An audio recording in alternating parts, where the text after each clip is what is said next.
Dzień dobry. W dzisiejszym odcinku Rosja kradnie mieszkania. Grupa G7 szykuje 50 miliardów dolarów dla Ukrainy. Europejski Bank Centralny raczył się obudzić. Obroty handlowe Indie-Rosja. Nowe dane. Flota cieni się kurczy. 4 rosyjskie regiony z potwornym załamaniem dochodów budżetowych. Zapraszamy. Dzień dobry, z tej strony Mateusz Lech i Paweł Jeżowski, budzimy się wszyscy. Witamy Krzysztofa Wieczorka, który wskoczył do grupy wspierających na YouTubie. Wydaje mi się, że Krzysztof wrócił do wspierania, nie po raz pierwszy. Daj Krzysztofie znać. Dajcie znać w ogóle, taka prośba. Wszyscy nowi, którzy oglądają od niedawna, skąd jesteście, przywitajcie się w opisach. Chcemy wiedzieć, gdzie docieramy. Witajcie, chcemy Was powitać. I dla Was wszystkich, jeżeli oglądacie nas od niedawna, to taka krótka rozpiska. Nie jesteśmy chaosem, mamy bardzo poukładany tryb tygodnia. Filmów mamy, jak widzicie, 14, a może i więcej, bo w sobotę czasem będą 2, w niedzielę będą czasem 2. Możecie sobie, czy 3, chodzi mi o wieczorem. Możecie sobie obejrzeć wszystkie materiały codziennie o 9, jak amen w pacierzu. Macie informacje 5 dni w tygodniu na żywo dotyczące Rosji. W sobotę macie globalny przegląd. W niedzielę macie Chiny. Zawsze o 9, o 17 macie bloki tematyczne, macie naszych gości, macie wywiady, macie komentarze dnia, a weekendy od godziny 19, od 20, to w zależności od ilości programów, możecie spędzić wieczór z Kremlinką. I tyle chciałem powiedzieć. Tak, tutaj piszecie, że z Nowego Tomyśla, ze Szkocji są pierwsze osoby. Piszcie, dla nas są ciekawe informacje. Nie zawsze to, co YouTube pokazuje, pokrywa się tak naprawdę, skąd nadajecie. A starzy my wiemy, skąd wy są. Witaj, Krzysztof. Krzysztof, to my wiemy, tak. Tak. Tak, tu widzimy, że też nowe osoby chcą Dzięki wspierać tobie. kanał. Przypominamy też, że jest możliwość, jeżeli chodzi o Patronite i YouTube'a, i przekroczyliśmy, jeżeli chodzi o YouTube'a, 400 osób wspierających. Wow. Nam niezmiennie miło i to kilka dni temu.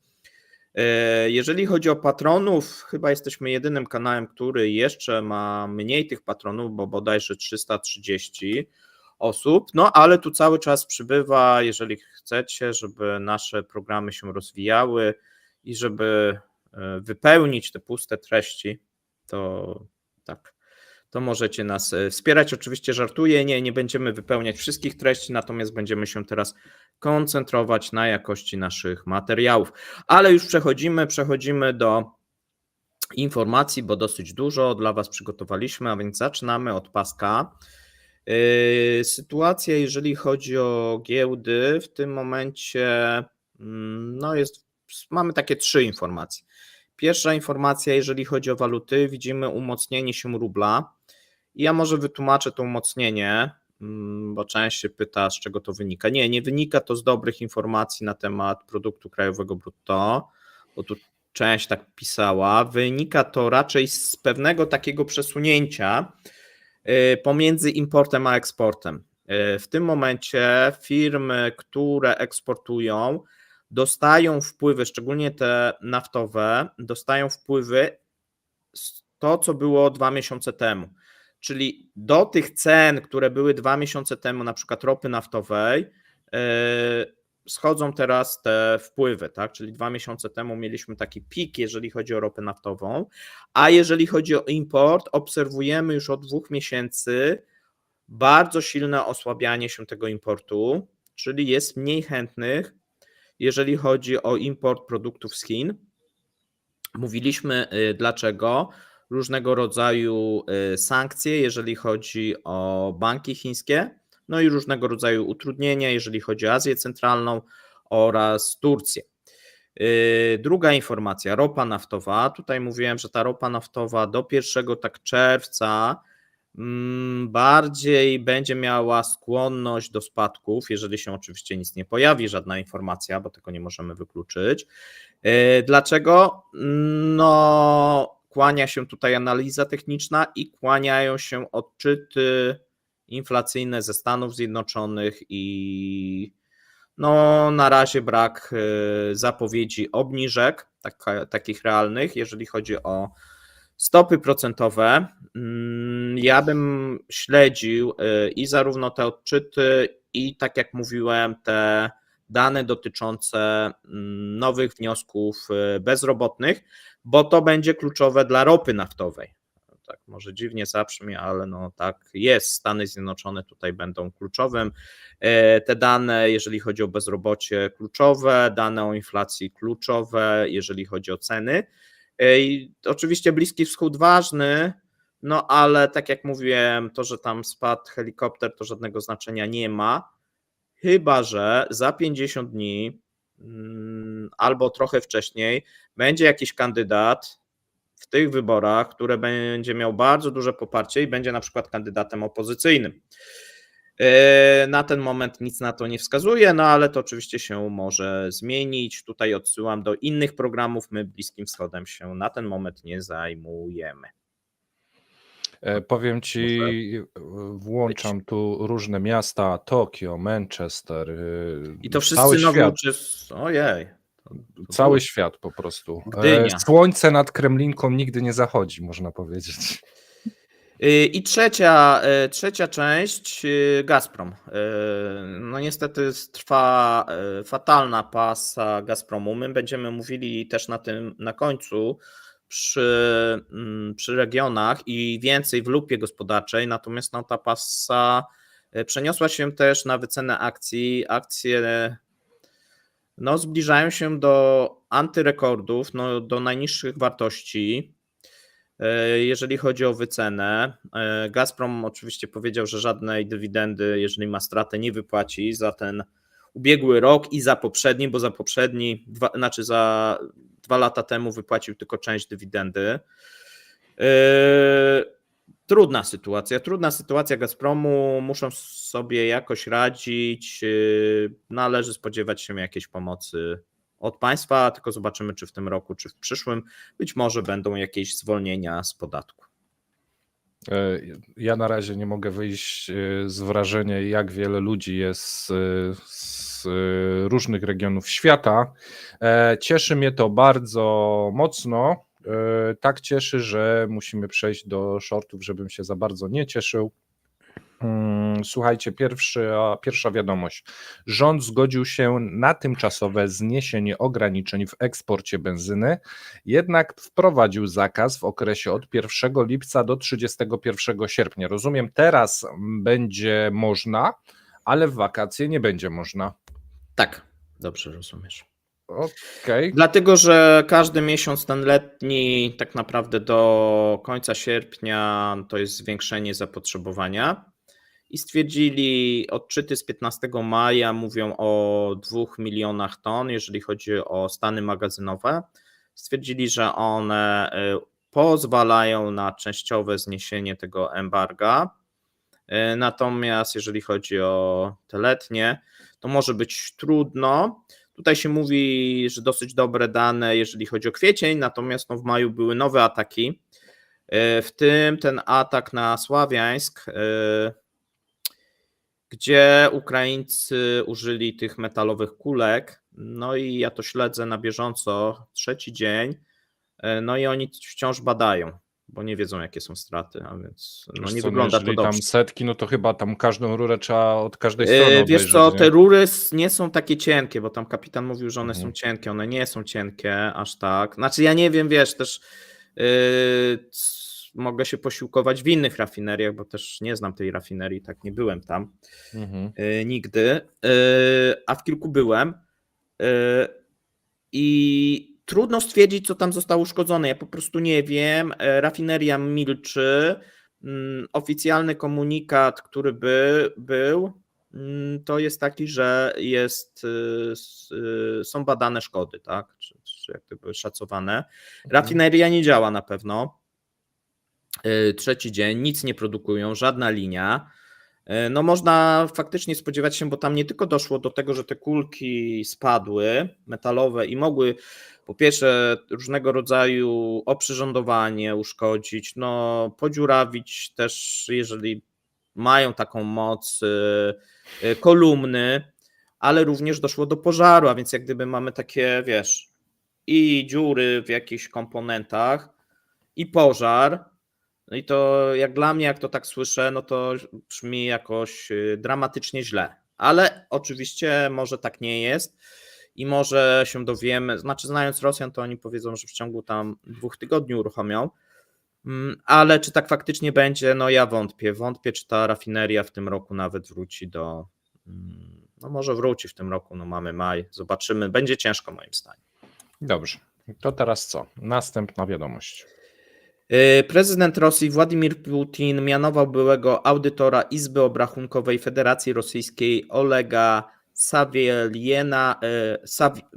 Saweljewa na stanowisko wiceministra obrony Rosji, szefa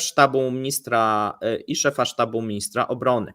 Odpowiedni dekret podpisany został 20 maja i wchodzi od razu w życie, czyli wczoraj. Generał pułkownik Jurij Sadowienko, który piastował to stanowisko ponad 11 lat, czyli od momentu tak naprawdę zaraz został mianowany, jak przyszedł Szojgu, został zwolniony ze stanowiska przez głowę państwa. No i to jest, można powiedzieć, że kolejna dymisja, która jest, jeżeli chodzi o wiceministrów. No i widzimy, że nowy minister obsadza te ministerstwo osobami, które jeżeli chodzi o wojsko i obronność, to nie mają zbyt dużo wspólnego, ale dużo mają, jeżeli chodzi o księgowość i rachunkowość. Tak. No i to wskazuje jasno, co będzie się działo w Ministerstwie Obrony. Tu odsyłam do mojego niedzielnego programu, kiedy mówiłem o Rostek, bo tak naprawdę wyzwaniem dla ministra no to jest wprowadzenie nie tylko audytu w Ministerstwie Obrony, co się właśnie dzieje, no bo tutaj mamy po prostu kolejnego księgowego, który będzie liczył, czego brakuje, czego jest za dużo, gdzie jest korupcja i robił po prostu ten przewidziany przez nas audyt, bo do tego ten minister został powołany, a więc nie dziwne, że bierze z Izby Obrachunkowej, no w sumie można powiedzieć, gdzie ma To jest ten lepszych program, w którym mówiłeś o tym. lepszych specjalistów, natomiast no, największym wyzwaniem jest oczywiście Rostek, no i tutaj audyt w Rosteku, no bo potężny przeciwnik, tak, jeżeli chodzi o Białorusowa, czy panowie dojdą do porozumienia, czy też zostanie zmieniony szef Rosteku, przekonamy się już wkrótce. I słuchajcie, o tym w polskich wiadomościach, w polskich mediach nie ma za dużo, nie ma prawie wcale, więc jeżeli trafiliście tu przypadkowo, warto subskrybować, aby dowiedzieć się, co w tej rosyjskiej trawie piszczy, jak ta walka bulldogów pod dywanami wygląda. No jest bardzo ciekawy okres w Rosji. Może ktoś wypaść z okna, tak? Tutaj za dywan też i nie do okna. wykluczą. Tak. Bo tam są olbrzymie, niesamowite pieniądze. Ja przypomnę, że szef Rosteku, jego majątek szacowany jest tak skromnie na $600 milionów. Dokładnie. Więc opłaca się być tutaj szefem firmy zbrojeniowej w Rosji. Jak najbardziej, więc gorąco namawiamy do subskrybowania, do polecania naszych materiałów. Jak widzimy, Kremlinka rozchodzi się po świecie i oby tak było. Zbliżamy się powoli do 40 000. Mam nadzieję, że pomożecie. A teraz następna informacja. USA, Wielka Brytania, Francja, Hiszpania, Rumunia, Belgia i Litwa dostarczą ukraińskim siłom zbrojnym sprzęt i rakiety w ramach niemieckiej inicjatywy obrony powietrznej. Tak podało niemieckie Ministerstwo Obrony. Czyli co, Niemcy płacą, reszta dostarcza? Nie mają, tak, nie mają. Ale jeżeli zapłacą i inni dostarczą, to też nie jest źle. Tak, no pomysł jest dobry, tak, no bo do tej pory to oni mówili dostarczą, obiecywali, ale nie mamy. No i to moim zdaniem jest bardzo dobry taki krok do przodu. Nie mamy, ale możecie wziąć z innego kraju, my za to płacimy. Kiedy trzeba Tutaj pochwalić Niemców, to tu tak, możemy to pochwalimy jak zrobić. najbardziej, bo są też pozytywne informacje, choć nie zawsze. Mhm. Ponad 400 000 ukraińskich żołnierzy zaktualizowało swoje dane online za pośrednictwem, znaczy to nie żołnierzy, tylko tak naprawdę osób, które podlegają mobilizacji za pośrednictwem aplikacji Rezerwa Plus, powiedziała wiceminister obrony Ukrainy Ekaterina Czernorenko. No i tutaj, słuchajcie, o tym będziemy mówili dzisiaj z Markiem Kozublem. Zapraszamy na godzinę 17, a więc zawsze we wtorek te tematy ukraińskie. Dzisiaj będzie dużo na temat właśnie mobilizacji oraz na temat głodu amunicyjnego, no i zmian, no w sumie zatrzymania ofensywy rosyjskiej, no i tego, co może nas czekać, jeżeli chodzi o kolejne miesiące, i to o 17. Ja tylko zwrócę uwagę, że od kilku dni, jeżeli śledzicie te tabelki Ministerstwa Obrony Ukrainy, Rosjanie po 1200, po 1300, 1500 nawet było strat, jeżeli chodzi o swoje szturmy, więc dzieje się bardzo dużo. No i mam nadzieję, że dzisiejszy program popołudniowy troszeczkę tych informacji uzyskacie, właśnie takich, których ciężko gdzie indziej zdobyć. Ja natomiast przechodzę dalej. Wciąż nierozwiązany problem portu. Koleje rosyjskie ograniczyły transport towarów w kierunku czarnomorskiego portu Noworosyjsk. Od 17 maja działalność portu została zawieszona po ataku drona. No to bardzo dobrze, jeżeli kogoś interesują koleje, to mieliśmy wczoraj wywiad z Ryszardem, gorąco zapraszamy, świetne oceny dostał ten materiał, bardzo się Wam podobał, więc jeżeli ktoś jeszcze nie widział, to może sobie go odtworzyć, gorąco zapraszamy. I to będą konkretne straty. My zobaczymy to w danych częściowo eksportowych, jeżeli chodzi o dane za maj, bo 4 dni z maja, no to jest dużo, a zapowiada się, że dłużej, bo okazuje się, że ten port no, w tym momencie nie może przyjmować z wielu względów tych ładunków, a więc straty chyba większe niż sama strona ukraińska się spodziewała. Natomiast mamy też zapowiedź amerykańskiej broni i sprzętu wojskowego, które będą napływać na Ukrainę stałym strumieniem tydzień po tygodniu, tak powiedział sekretarz obrony Lloyd Austin, i o tym też będziemy mówić dzisiaj o 17, kiedy ta strona ukraińska może się nasycić, jeżeli chodzi o te zapóźnienia i to zapotrzebowanie na amunicję i jak to może wpłynąć na sytuację na froncie, tak? Będziemy bardziej od tej strony ekonomicznej oczywiście mówić. Okej, a po tym jak wczoraj opowiadałem Wam, jak Dima Miedwiediew pokłócił się z głośnikiem z Yandexu, oświadczył wczoraj, czyli jest dalej chyba pod wpływem, że pod kapitulacją Ukrainy może podpisać się zarówno prezydent Władimir Załęski, jak i każdy z jego następców, nawet świnia w jarmułce. Tak podsumował. Na miejscu obecnego reżimu poważnie rozważylibyśmy wydzielenie mu dedykowanego pokoju z brakiem dostępu do internetu, ale za to z zapasem dumy narodowej, bo nie można schodzić tak za szybko, Paweł, z dumy. To można Nie jakieś wiem, ale jak tak chyba mówisz, dostać. to może tak jest. Natomiast no coraz chyba bardziej takie radykalne te wypowiedzi. Wydaje mi się, że no szkodzące jednak, można jakby tak zupełnie na zimno potraktować. No kompromitujące jednak, no bo oczywiście są wypowiedzi szkodliwe, czy Putina, czy Ławrowa, czy Pieskowa, no ale one nie są aż tak kompromitujące, no jak ta, no nazywanie kogoś, przepraszam, świnią i takie, no nie wiem, no ksenofobiczne wypowiedzi w stosunku do pewnej nacji, no wydają mi się mocno nie na miejscu. Ale być może mi piszcie w komentarzach, co sądzicie o tym człowieku, bo dla mnie to jest.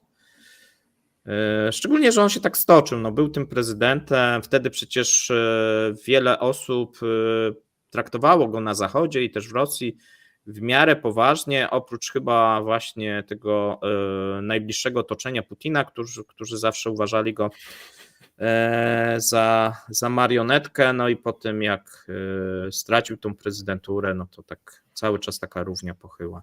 Masa napisał, że Dima podobno odpisuje SMS-owym reklamom. Możesz. A my przejdziemy do następnej informacji i ona jest bardzo ważna. Okazuje się, że Indie wezmą udział w konferencji na temat Ukrainy w Szwajcarii, tak zapowiedział premier Modi. I to wbrew wcześniejszym zapowiedziom, bo Indie nie chciały, ale prawdopodobnie nie będzie tam Chin. A skoro nie będzie Chin, no to Indie stwierdziły, że powinny być. Dosyć mocne opowiedzenie się po stronie Zachodu.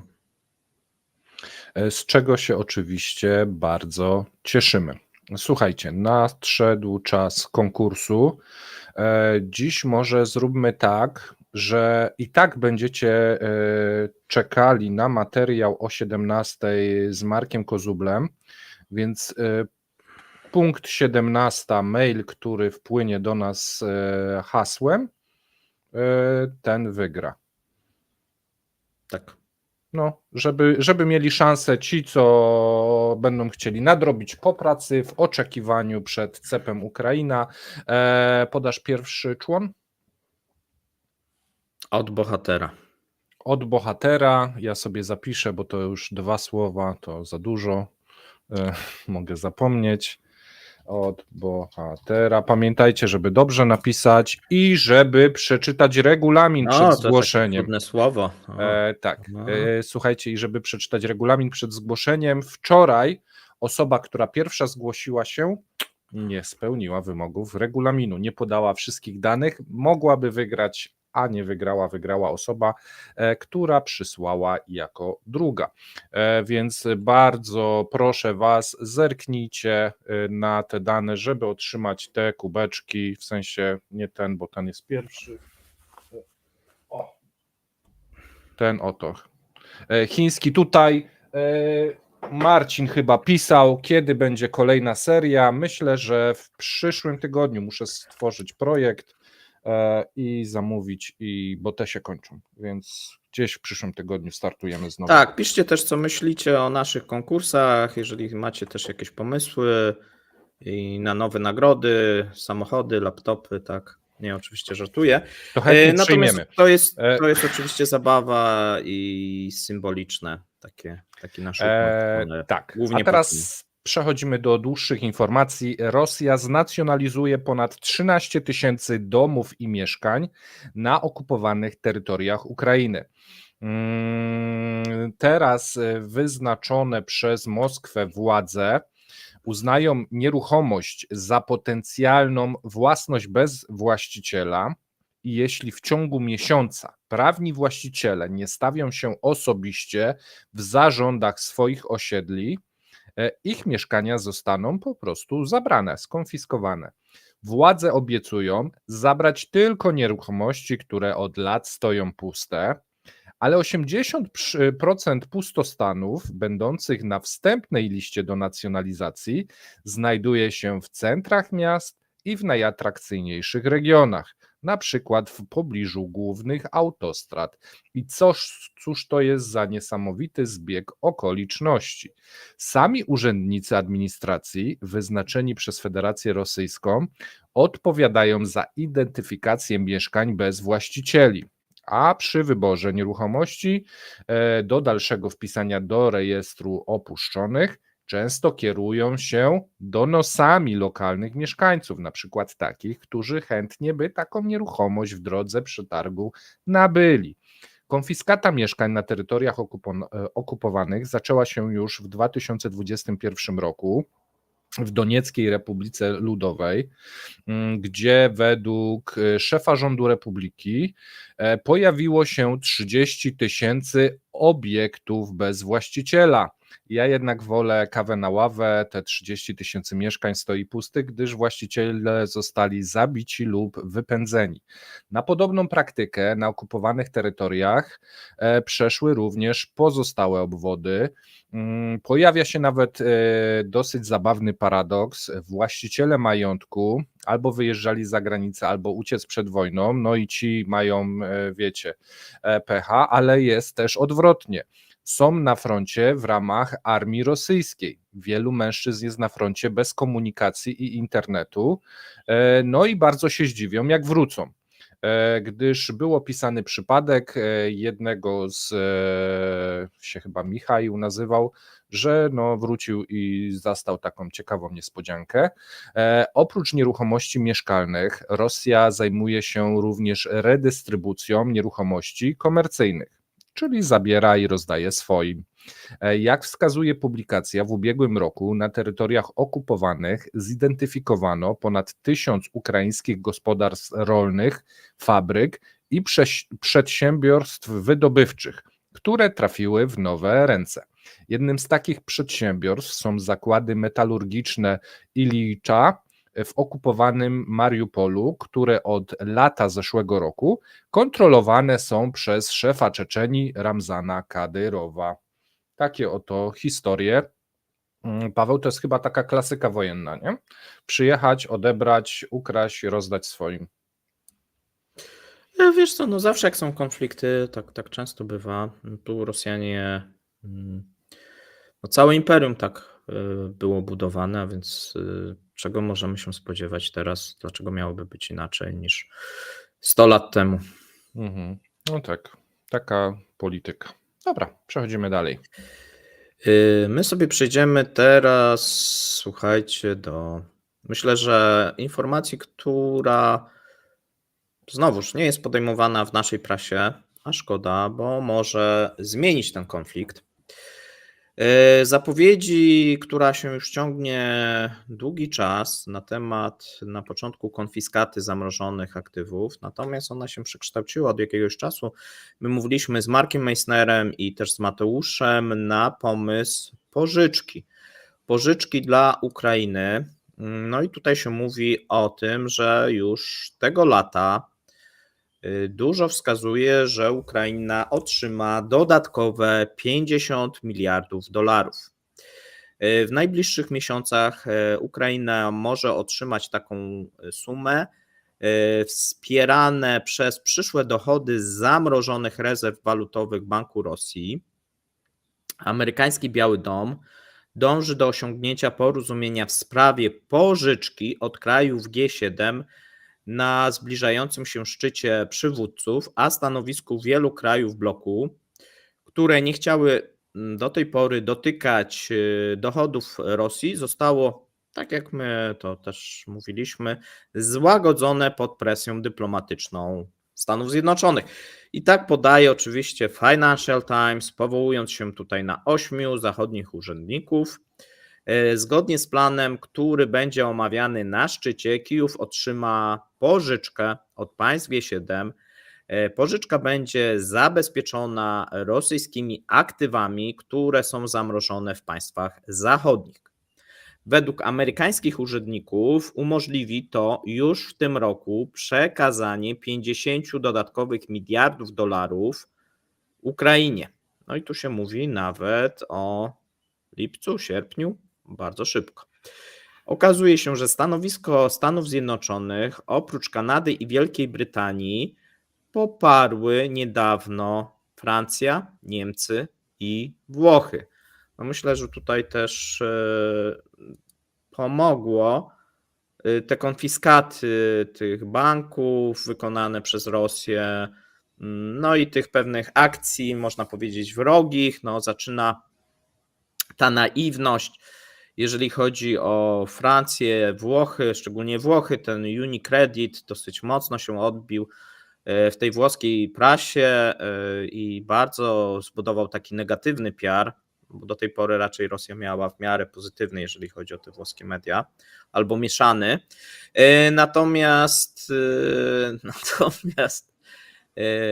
to się zmienia i tutaj wszystkie kraje są gotowe rozmawiać o udzielenie kredytu zabezpieczonego przyszłymi dochodami, aby zapewnić Ukrainie pieniądze.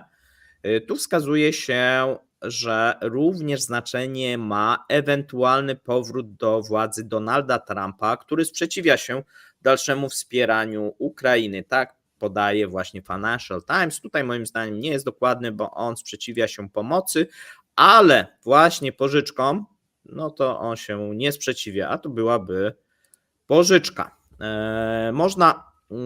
Tutaj wszystko wskazuje, że kraje doszły do porozumienia już nieoficjalnie, że należy to zrobić przed listopadowymi wyborami w Stanach Zjednoczonych. Szczegóły umowy są obecnie uzgadniane, w tym kto konkretnie udzieli pożyczki, czy Stany Zjednoczone, czy cała siódemka poprzez strukturę celową i kto będzie gwarantował, w jaki sposób zostanie rozłożone ryzyko oraz płatności, jeśli oczekiwane przychody się nie zmaterializują.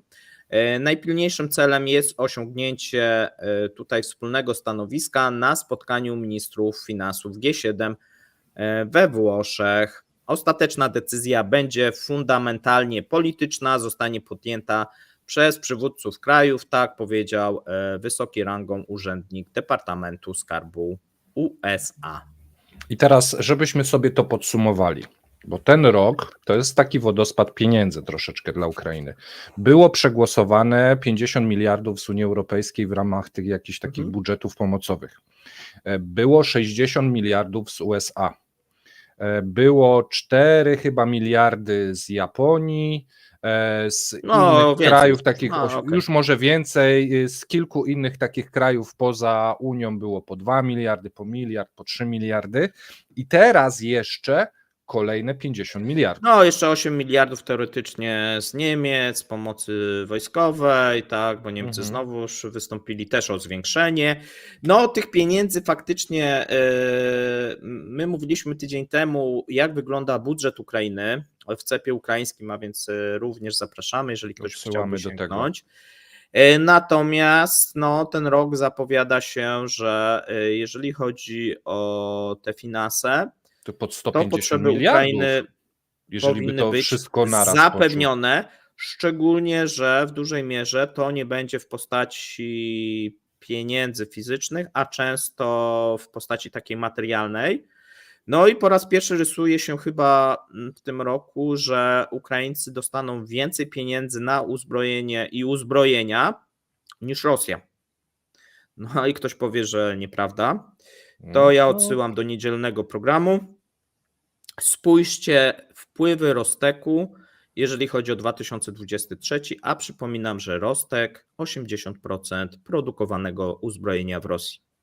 A więc warto sprawdzać dane, bo część danych jest utajniona, ale niektóre dane są jawne i można sobie do tego dotrzeć, niż pisać jakieś dziwne tezy, które nie są poparte żadnymi faktami. Ja tylko przypomnę, tak od, nie wiem, września do lutego mieliśmy ofensywę informacyjną i nasze media o tym huczały. Zachód się odwraca, Zachód nie ma siły, Ukraina zostawiona sama sobie, ta wojna już jest przegrana, trzeba się dogadać, Rosja jest silna, Rosja da sobie radę i tak dalej, i tak dalej. Spójrzcie, jak to się zmieniło w ciągu kilku miesięcy. Więc tak, już się mówi, że ten głód, co prawda za wcześnie, został zaspokojony, o tym też o 17 będziemy mówić, natomiast no, te pieniądze przełożą się w którymś momencie na konkretny, tak jak mówię, ponieważ one często nie będą w postaci pieniędzy, tylko konkretnych dostaw. Oczywiście można powiedzieć, że to uzbrojenie zachodnie jest wyżej wyceniane niż to rosyjskie, natomiast no tu zaczyna się rodzić, jeżeli chodzi o ten rok, zobaczymy co będzie w przyszłym, ale jeżeli chodzi o ten rok, rodzi się pewna dysproporcja, jeżeli chodzi o finanse. Dlaczego? Dlatego, że Rosjanie w dużej mierze większość pieniędzy wydawanych nie jest wydawanych na uzbrojenie. To uzbrojenie stanowi około 25% wartości przekazywanych pieniędzy. Okej, możemy tym oto akcentem przejść do następnego tematu. Europejski Bank Centralny raczył się obudzić. zażądał, by europejskie banki jak najszybciej opuściły Rosję. Też mają refleks. EBC żąda, aby banki strefy Znaczy euro... wiesz, on wcześniej wydawał takie, No tak, ale no, może to były takie prośba, sugestia. sugestie, No sugestie, tak. tak. Aby banki strefy euro przyspieszyły wychodzenie z rynku rosyjskiego, tak podaje Financial Times. Tłuste koty wypiły 3 lata i zauważyły, że jednak chyba z Rosją to się tych interesów robić nie da. EBC wysłało pisma, które otrzymały wszystkie instytucje kredytowe, które kontynuują działalność na rynku rosyjskim, pomimo ogłoszonych planów ograniczenia lub całkowitego ograniczenia działalności w Federacji Rosyjskiej. Europejski organ regulacyjny powiedział bankierom, że praca w Rosji może skutkować nałożeniem na nich amerykańskich sankcji, co z kolei doprowadzi do poważnych szkód w systemie bankowym w całej Europie. Brak mi po prostu słów, tyle miesięcy to trwa i w tym momencie dopiero jakiekolwiek takie działania mocniejsze, bo tak jak mówisz, te sugestie, to bankierzy olewali.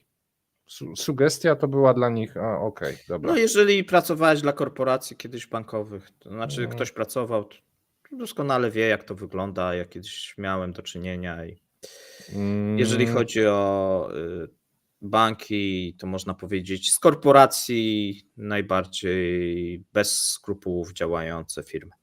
Okej. EBC wymaga od europejskich banków przedstawienia planów wyjścia z rynku rosyjskiego już w czerwcu, a wiele banków otrzymało już ostrzeżenia od regulatora o możliwych karach. W czerwcu to już dużo nie będzie do zbierania. Wczoraj mówiliśmy, że tam nacjonalizacja jest, więc siedziały. Nie, jest inaczej, nie No. nacjonalizacja. Prokuratura zażądała i zajęła i skonfiskowała majątki 3 banków, Unicredit, Commerzbank i Deutsche Bank, ze względu na pozwy spółki zależnej Gazpromu. No dobrze, no ale co później będzie? Będzie konfiskata najprawdopodobniej. Będzie konfiskata, ale nie nacjonalizacja, tylko konfiskata na rzecz. Okej, Znaczy po prostu sąd zasądzi, że one są winne Gazpromowi i te aktywa zostaną przejęte, a mowa, słuchaj, o ponad 1 miliardzie euro. Tak. Dodatkowo informacje o Raiffeisenbank, największy zachodni bank utrzymujący obecność w Rosji, do 2026 musi ograniczyć swoją działalność w Federacji Rosyjskiej o 2/3, obejmującą zarówno kredyty dla klientów rosyjskich, jak i przelewy międzynarodowe dla nich. Mimo że Raiffeisen ogłosił plany ograniczenia swojej działalności, pozostaje kluczowym hubem finansowym łączącym rosyjską gospodarkę ze światem. Ja tylko przypominam, że informowaliśmy Was, nie wiem, ze 2 tygodnie temu o tym, że Raiffeisen Bank bardzo dużo ogłoszeń publikuje o pracę, więc wciąż zatrudniają i szukają nowych ludzi. No i to wygląda tak sobie. Tu mam jeszcze cytat. Biorąc pod uwagę sytuację polityczną, dalsza praca w Rosji to hańba. Tak powiedział Nicole De Caro, analityk Morningstar DBRS. Dla niektórych hańba, można to zetrzeć pieniążkami, żyć dalej. Znaczy, dopóki nie będzie jakichś oficjalnych regulacji, zmuszenia, no to banki same z siebie tego Dlatego nie mówię, zrobią. że się, wiesz, Europejski Bank Centralny raczy budzić teraz takie żąda. On nigdy nie był, wiesz, jeżeli chodzi o różnego rodzaju regulacje, sprawny. Natomiast moim zdaniem, no bardzo mocno się odbiło te sprawy, no jednak ważnych banków, jednych z najważniejszych w Europie, jednak Unicredit, Deutsche Bank i Commerzbank, no to można powiedzieć jedne z ważniejszych banków. No i ja powiedziałem ponad 1 miliard, trochę mniej niż 1 miliard, ale blisko. No konfiskata takiego majątku, no to jest jasny sygnał dla pozostałych. No Raiffeisen byłby naiwny, jeżeli się spodziewa,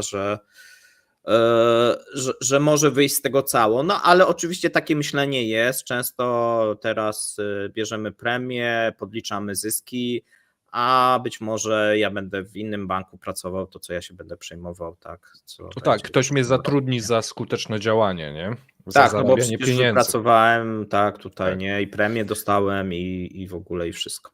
Tak. I może oczywiście ktoś napisać, że jestem taki bardzo krytyczny, ale mam też doświadczenia, które wskazują, że to dokładnie jest tak, jak mówię. A my sobie przejdziemy do następnej informacji i ona, no właśnie, jaka jest? Sami ocenicie. Obroty handlowe między Rosją a Indiami osiągnęły w pierwszym kwartale 17,5 miliarda dolarów. No i należałoby się z tego cieszyć, to jest bardzo dobry wynik. Według wyników z pierwszego kwartału obroty handlowe z Rosją a Indiami wzrosły, co prawda nie jest jakiś olbrzymi wzrost, bo tylko o 5% w ujęciu rocznym. I tak podaje indyjskie Ministerstwo Przemysłu Handlu, a więc tutaj to są po tej stronie hinduskiej informacje. W styczniu obroty handlowe osiągnęły 6 miliardów dolarów, w lutym 5,2, w marcu 6,3. Łącznie Rosja dostarczyła do Indii towary o wartości 16,3 miliarda dolarów. No i to jest ta pozytywna informacja dla Rosji. Rosja w tym momencie jest na drugim miejscu, jeżeli chodzi o dostarczanie towarów, oczywiście na pierwszym. Co ciekawe, są Chiny, no ale może to nie jest jakieś wielkie zaskoczenie. Natomiast druga informacja chyba jest nadal zła, bo okazuje się, że eksport indyjskich towarów do Rosji wyniósł 1,2 miliarda dolarów, czyli mamy tu 17,5, a tu mamy 1 miliard dolarów, tak? Jest to wzrost, co prawda, o 22%, natomiast Federacja Rosyjska zajmuje w tym momencie 28 miejsce, jeżeli chodzi o kierunki eksportowe Indii. Do 5 największych nabywców indyjskich towarów zaliczają się USA, Zjednoczone Emiraty Arabskie, Holandia, Singapur i Chiny. No i teraz jest problem dalej z rozliczeniem rupii. Tak, jest nierozwiązany 16 problem. miliardów, bardzo ładnie.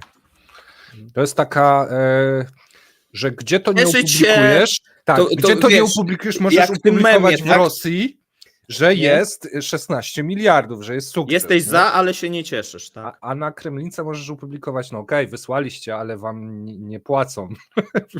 Nie no, płacą w rupiach, co prawda no Rosjanie ale- robią wszystko, żeby dostawać juany i dolary, te dolary są pożądane przez stronę rosyjską, a Hindusi robią wszystko, że ponieważ często w tych kontraktach wieloletnich, szczególnie jeżeli chodzi o ropę naftową i długoletnich, zapisano te rupie, to oni mówią, a my nie chcemy tego renegocjować, my chcemy w tych rupiach płacić.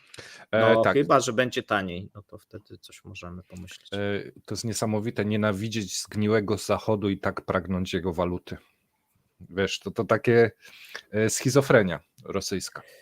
Tak, natomiast te problemy my zobaczymy, jeżeli chodzi o te płatności, tak jak mówię, za 2-3 miesiące, kiedy te płatności eksportowe zaczną spadać, bo i też ceny za ropę zaczną spadać. Tu mamy pewne takie przesunięcie, jeżeli chodzi o tą giełdę moskiewską walutową.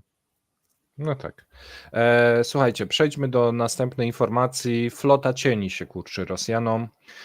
Według danych śledzenia tankowców prawie wszystkie statki dotknięte amerykańskimi sankcjami przestały przewozić ropę lub produkty naftowe i są nieaktywne. Od października ubiegłego roku na 40 tankowców nałożono sankcje, głównie za naruszanie pułapów cenowych i oszukiwanie zachodnich ubezpieczycieli, którzy mogą świadczyć usługi jedynie handlowcom kupującym ropę z Rosji za nie więcej niż $60 za baryłkę. Spośród nich tylko jeden z tych 40 załadował ropę po umieszczeniu go na liście sankcyjnej i teraz przenosi się do Azji. Reszta stoi pusta w różnych częściach świata, z wyjątkiem jednego, który pojechał do Chin na naprawę. Tym samym w pobliżu portu we Władywostoku stacjonuje 8 tankowców Softcom Flotu, niektóre już od 5 miesięcy. Kolejnych 7 wróciło do Morza Czarnego w okresie od grudnia do początku maja, a 3 zakotwiczono na Bałtyku. Co prawda 40 tankowców to tylko niewielka część tej floty, która po wprowadzeniu sankcji rozpoczęła transport rosyjskiej ropy i obecnie reprezentuje głównie tak zwaną flotę cieni. Zobaczymy, co w tej kwestii się dalej wydarzy. Mamy sankcyjny wyścig Rosji i świata zachodu. Zachód wprowadza sankcje, Rosja uczy się je omijać i później od nowa. Paweł, jeżeli dobrze pamiętam, to te, które są usankcjonowane, to są te duże tankowce do przewożenia ropy po oceanach, tak? Różnie, ale większość tak, dobrze pamiętać. To Mhm. są te takie, do których się przeładowuje, tak? Czyli z Mhm. mniejszych tankowców pakuje się do tych większych, takie wahadłowe.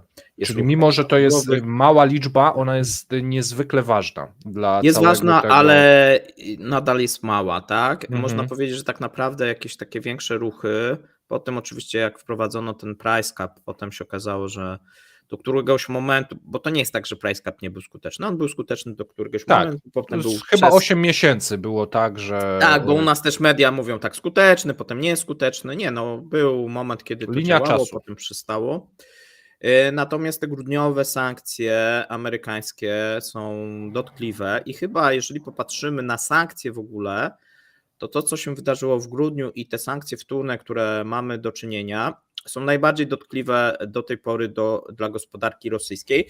I tu będzie takie przełożenie tak kilkumiesięczne, jeżeli chodzi o wyniki firm. A jeżeli chodzi o budżet, no to opóźnienie będzie tak nawet może być półroczne albo roczne, dlatego że firmy na przykład naftowe płacą od wydobycia, a nie znaczy płacą częściowo od dochodu, ale to jest jeden podatek, który ma mały udział jak gdyby w podatkach, tak? Bo ten główny podatek jest od wydobycia i teraz niezależnie czy oni to zrafinują, potem czy będą na tym mieli zysk, no to i tak płacą od tego, ile wydobyli, jaka cena jest baryłki Brent, ewentualnie Urals, zależy co jest w tym momencie, w jakiej cenie, o tym też mówiliśmy często. Okej. Następny materiał jest twój. Dobrze, my przechodzimy, słuchajcie, do 4 rosyjskich regionów, które stanęły w obliczu załamania dochodów budżetowych. Prawie połowa regionów Rosji w pierwszym kwartale 2024 odnotowała spadek dochodów budżetowych i tu mówimy o tych dochodach w rublach, a więc jeżeli by to policzyć razem z inflacją, no to sytuacja byłaby gorsza. My nie będziemy tutaj wszystkiego wymieniać, bo ten temat poruszymy dzisiaj, jutro o 17:00 z Markiem Meissnerem, już zapraszamy na lupę gospodarczą, no ale trzeba powiedzieć, że no głównie problemy, jeżeli chodzi o wydobycie gazu, tutaj się kłania, no bo mamy Tiumeń. W Tiumeniu, słuchajcie, mamy spadek tych dochodów o 34%, no i winny jest oczywiście Gazprom, który musiał ograniczyć produkcję tam o 1/4, no i jak ograniczył, poniósł stratę historyczną, no to dochody z tego podatku od firm spadły. Inny region gazowy to jest Jamalsko-Nieniecki, okręg autonomiczny, no i tu mamy spadek o 30%. Następny region, pomimo wzrostu dochodów ludności, bo tam trochę ludzi wzięło udział w specjalnej operacji, no to jednak mamy spadek o 34%. No i tutaj akurat winne są diamenty, no i sankcje na Alrosę, no bo tutaj mamy spadek zysków Alrosy, przychodów, problemy ze sprzedażą. Ogólnie te tendencje zaczynają się dopiero w 2024. W 2023 widzieliśmy takie, mówiliśmy, przebłyski i zapowiadaliśmy te problemy, jeżeli chodzi o regiony, natomiast tam były problemy, że rząd nie chciał się dzielić z regionami. On bardzo długo utrzymywał te pieniądze w tym wspólnym budżecie, bo przypomnijmy, że od początku 2023 jest ta zmiana ordynacji podatkowej i najpierw pieniądze trafiają do takiego wspólnego worka, a potem budżet ten federalny jest rozdzielany pomiędzy regiony, no i w zeszłym roku były z tym olbrzymie problemy i techniczne, no i mentalne, no ale jakoś tam na koniec roku, na jesieni udało się to odkorkować, natomiast od początku roku widzimy już wpływ głównie amerykańskich sankcji, no bo tak to należy powiedzieć.